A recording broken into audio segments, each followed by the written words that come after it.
This is a 13-year-old Vizio TV, specifically the E371VA model. I got this on Facebook Marketplace last year, and I want to know, does this 13-year-old TV still hold up in 2025? Let's find out. Cue the intro. Now, back in 2010, the E371VA was but wasn't a budget TV. It sold for around $629, which is roughly $925 in today's money, so not cheap by any means. But for comparison, one of the best TV models out on the market at the time, the Panasonic Viera TX-P65VT20, try saying that 5 times fast, was almost $4,000. And keep in mind, this was 2010.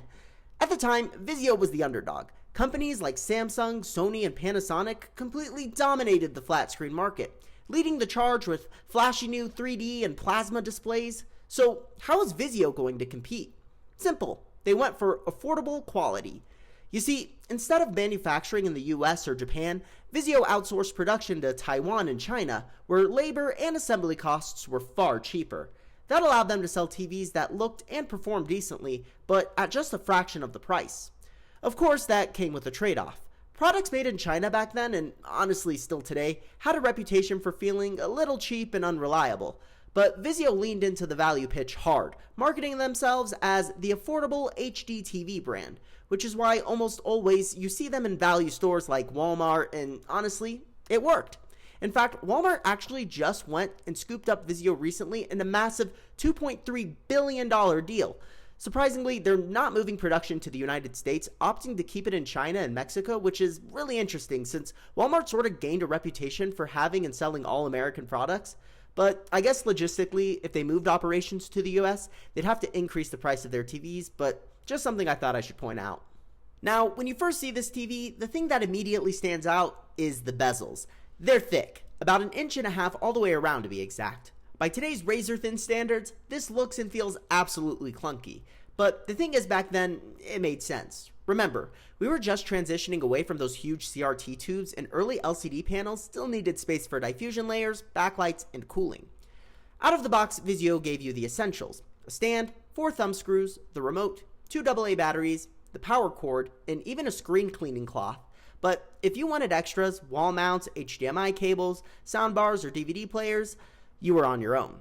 On the back here, you've got SPDIF, component inputs, and RGB PC.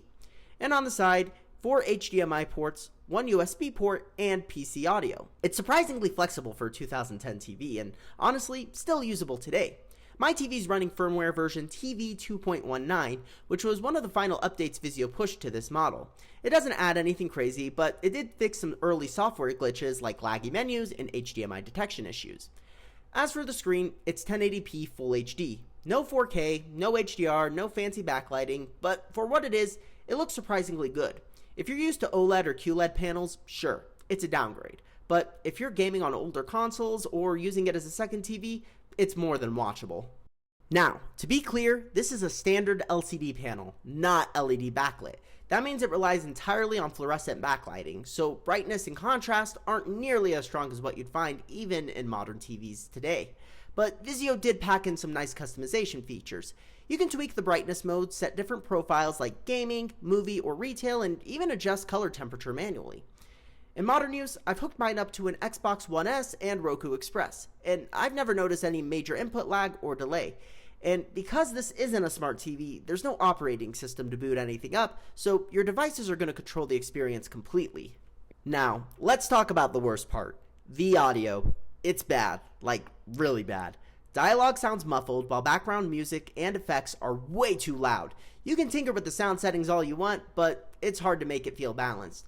When I was watching Harry Potter and the Sorcerer's Stone, the audio mix was so uneven, I had to switch to my Bose SoundLink speaker just so that I could hear it.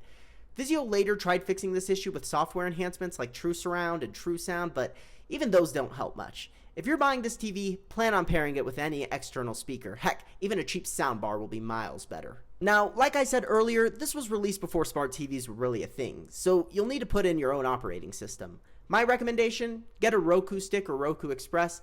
I've tried Fire Sticks, and honestly, Roku just wins. It's cleaner, faster, and doesn't shove Amazon ads in your face. Plus, you get AirPlay support, so streaming from your phone is super easy.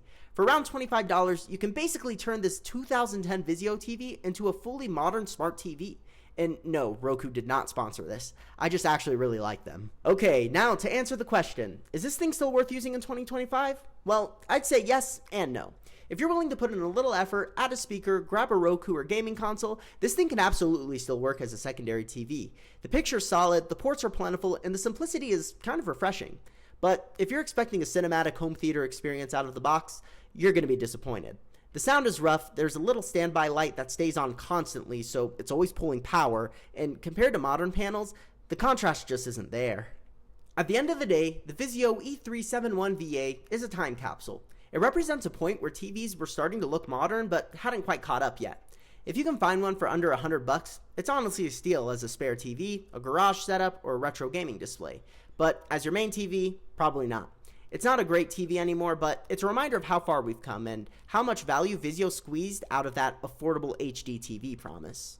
Okay guys, that's going to be it for this video. If you enjoyed it, be sure to give it a thumbs up and subscribe for more retro tech content.